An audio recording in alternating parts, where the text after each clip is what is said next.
పండిత్ జవహర్లాల్ నెహ్రూ గారు, సుభాష్ చంద్రబోస్ గారు, వల్లభాయ్ పటేల్ గారు, మౌలానా అబ్దుల్ కలాం ఆజాద్ గారు, బాబాసాహెబ్ అంబేద్కర్ గారు, బాబు జగజీవన్ గారు, ఇలాంటి పెద్దవాళ్ళ జిఎస్ఎల్ మెడికల్ ఇన్స్టిట్యూషన్స్ మరియు కిమ్యూ ఇంటర్నేషనల్ యూనివర్సిటీ భాగస్వామ్యంతో ఇండియన్ అలైన్డ్ ఎంబీబీఎస్ కోర్స్ అడ్మిషన్లు అందిస్తోంది నియో.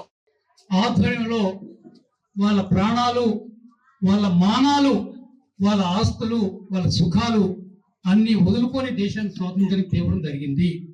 80 సంవత్సరాలు పూర్తయినాయి. ఒకనాడు కేవలం 2% అక్షరాస్యత ఉండేటువంటి భారతదేశం ఈరోజు దాదాపుగా 74% అక్షరాస్యతకు చేరుకుందనేటువంటి మాట కూడా మీతో మనం చేస్తున్నాను. మన తెలంగాణ రాష్ట్రంలో 64, కేరళలో పక్కన ఉండేటువంటి రాష్ట్రంలో 90% అక్షరాస్యత సాధించాం, అభివృద్ధి సాధించాం. ఇదంతా స్వాతంత్రానికి పోరాడినటువంటి కాంగ్రెస్ పార్టీ, స్వాతంత్రం వచ్చిన తర్వాత భారతదేశ అభివృద్ధికి పాటుపడినటువంటి కాంగ్రెస్ పార్టీ నాయకులు తప్ప ఇంకొకటి కాదనేటువంటి మాట కూడా నేను సవినీగా మనం చేస్తా ఉన్నాను.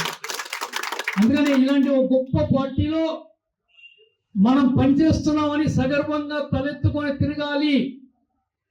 10 మందికి మన పార్టీ యొక్క గొప్పతనం, మన పార్టీ చేసిన పనులు, రేపు చేయబోయే పనులు మనం సగర్వంగా అందరికీ వివరించాలనేటువంటి మాట మీ అందరికీ నేను సవినీయంగా మనం చేస్తున్నా.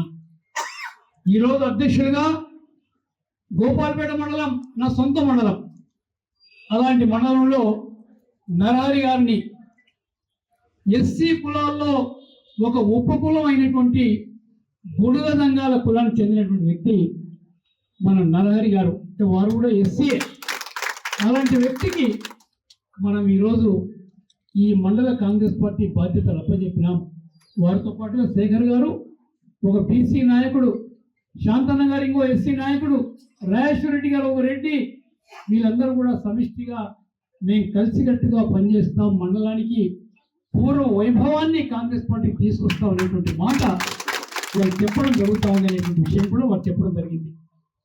మండల కాంగ్రెస్ పార్టీ ఇక్కడ ఒక మంచి కూర్చోవడానికి కాంగ్రెస్ పార్టీ ఆఫీస్ కావాలి. మాకు అందరం కూర్చొని మాట్లాడుకుంటేనే ఇంతవరకు ఏం చేయగలిగినాం, రేపు ఏం చేస్తాం అనేటువంటి ఆలోచన మనకు వస్తుంది అనే ఉద్దేశంతో రోడ్డు పక్కనే మనం ఒక చక్కటి ఆఫీసును చూసుకొని ఈరోజు ప్రారంభోత్సవం చేసుకున్నాం అనేటువంటి మాట కూడా నేను సవినీగా మనం చేస్తున్నాను.